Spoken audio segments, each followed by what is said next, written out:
inspiration is basically the universe talking to us. This would be slightly better advice than the generic just go out and shoot. That would then lead to a bunch of other pivots that follow along the way, and before you know it, you would have a concrete idea that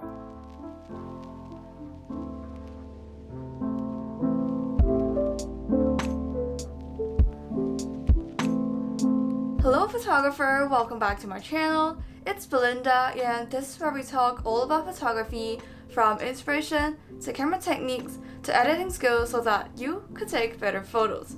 To me, inspiration has always felt like the wind. You know that at some point it's gonna hit. On some days it's stronger, on some days less so. When it does hit, it blows over you so that you could feel it, but at the same time it's intangible and that's why you can't really catch it. Now, if you ever try to force yourself, which I had, to photograph when you totally do not feel like it, you would eventually struggle because you're basically forging inspiration, which is something that's not meant to be able to artificially be engineered by ourselves. And that's why when inspiration hits, you've got to capture it because otherwise it's gonna be some time before it hits you again. Having been through the entire 2020 with the pandemic going on, I believe that most of us from various parts of the world has been living under some degree of restrictions. I noticed that within a creative community, thoughts and sharing in relation to inspiration and finding inspiration is a much needed resource at this point. So this video is gonna kickstart this series that I'm doing called the Photo Inspiration Series. I don't have concrete plans as to where this is gonna go, but I'm gonna build on to this series in which I share things that inspire me and how I've been able to incorporate those things into my work. So if you feel that you're literally in a creative wilderness right now, follow along. If you feel that you already have a few ideas in your head that you're really excited about, then write them down, potentially in the comments below, because the act of writing helps you solidify the concepts into more concrete things as opposed to just ideas that are floating around. So without further ado, let's dive right in. Okay, first off, let's talk about an artist whose work I happened to come across, which ended up inspiring me to do something quite different from what I would usually do. His name is Duane Michals. He is an American photographer who is largely known for his photo sequences. What he did was basically merging a photo essay into one photo. Apart from his photo sequences, he's also known for incorporating words into his work. He will write remarks or anything that's tangentially related to what's happening in the image. If that sounds interesting, do check out his work because it's really fascinating. A lot of the themes that run through his work are incredibly introspective. It has to do with the self, the mind. It explores what is creativity. It explores issues like life and death. It touches onto sensitive issues like gay rights. It has a lot to do with identity and also spirituality. Now, I can go into greater detail into that in a separate video if you wish, but for now, in a nutshell, the thing that I took away from his work was the format. I find this incredibly liberating because as a photographer, I think that I'm doing my very best to break rules and to not let anything limit my creativity, when in fact this encounter with Michals' work has pointed out one thing that I had been oblivious about all this while, which is the fact that I think of photography as consisting of still single frames, when in fact it does not have to, and probably this series is going to help tell a story to a much more profound extent. And that is why I created my own photo sequence inspired by Michals. Now, unfortunately, I can't show you guys what that sequence looks like right now in this video because I've submitted it to a magazine and it has to be exclusive until further notice. But when I do have a chance, I will for sure share on my Instagram, so if you're not already on there, find me in the link below. The great thing about inspiration is that once you've got the first idea down, it doesn't have to be very concrete, it just has to be a brief thought. You can then take it and pivot it into something that's slightly different. That would then lead to a bunch of other pivots that follow along the way, and before you know it, you would have a concrete idea that's waiting for you to act on. For instance, in this situation, I like the format of Michals' work, but at the same time, I feel that his tone, his very morbid, quirky, dark tone isn't quite for me, at least not in this stage in my career. All of a sudden, I thought of another artist, which was also part of this inspiration apparently. If you remember, around a year ago, the Dolly Parton challenge went totally viral on the internet. Basically, everyone was putting out this 4 pictures of themselves representing 4 different personalities that they would show to different people on different platforms. I did this challenge myself, and to me, this challenge felt like a mini celebration to the multifaceted nature of the self. So immediately I thought that that would be the type of tone that I'm going for, and therefore this piece of work that I created for a magazine consists of a photo sequence that is taken from Michals, but it has a more light-hearted tone that is taken from Dolly Parton's challenge. On top of that, I've also put together writings, both in the margins of the photo sequence as well as a separate piece accompanying the submission. I know it's hard for you to imagine in front of a screen based on what I've just said as to what I actually created. As I've said, once I've had the chance, I'll definitely share it on my Insta with all of you. Speaking of writing, I came across this really interesting initiative a few days ago called the Story Seed. Basically, the idea is that a publisher would invite 3 writers every week to contribute a flash fiction of under 100 words based on the same image. So it would involve 1 image and 3 writers. In the end, there will be 3 different stories created based on that same photo. I consider photography as my main practice, though I do quite enjoy writing, and so I just signed myself up because I felt that could be something fun. If you've been with the channel for a while, you know that I write on a regular basis.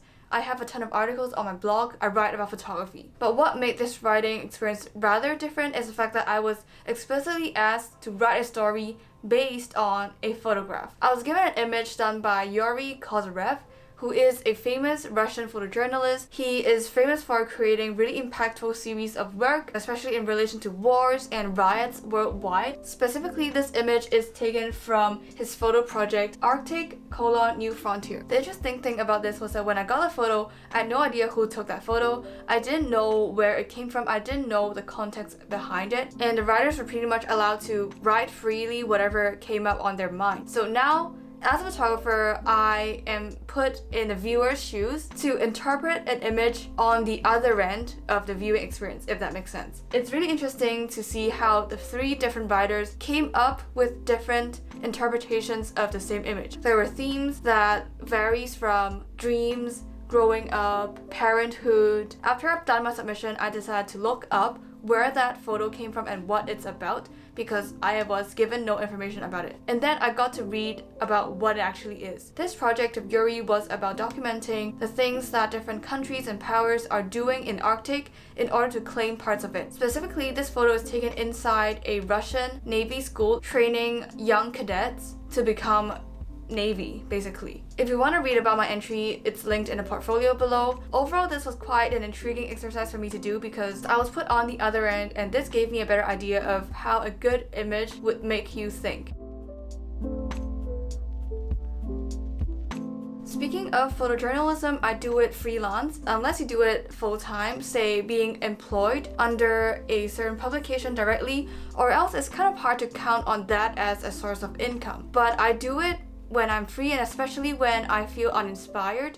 It's something that I always turn to when I feel that my creative juices are dry. Definitely, I do acknowledge that there is a certain sphere within photojournalism that is quite niche. Say, it does require some sort of technical skills or certain types of access, which would then allow you to be able to take images. Say, physically dangerous situations like war and riots, or say, settings that would typically require you to have permission from someone that's hard to access. For example, if you want to take photos of patients in a hospital, or that you want to photograph prisoners, or just even photos that are just generally hard to get. For example, as we've seen the work of Yuri in the Arctic. This type of thing might not be for everyone, especially if you have a family to manage, and that kind of work does require more dedication on your part. However, the thing with photojournalism is that you can always self-assign. The great thing about photography is the fact that it takes away the authority of the art form. Everyone who takes a photo is actually making a claim that this is the truth.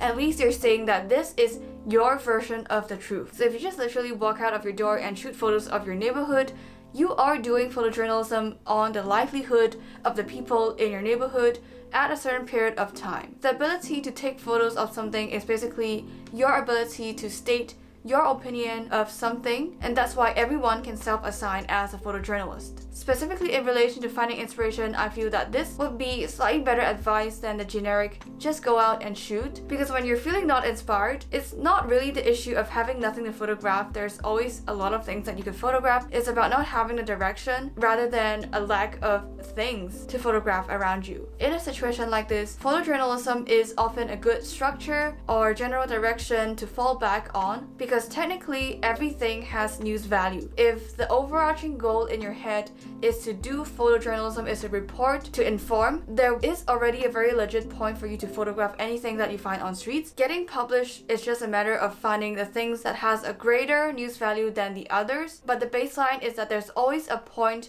in taking a photo when it comes to informing the public about something. So the work of a photojournalist is to basically identify the things that could potentially have great news value, and in my opinion, this visual exercise is immensely beneficial to any photographer who has a documentary ambition in relation to their photography, because it trains you to not only see things for what they are, but also what could be the potential social issues and phenomenon that's happening in association with what you see. So in the past few trips I had with my street photography, my purpose was to document what was happening in the community during COVID, because I saw that there were a lot of part-time employment, flexi jobs that are happening around London. I thought that maybe I could do a series of photos that focus on reporting the livelihood of people of the working class.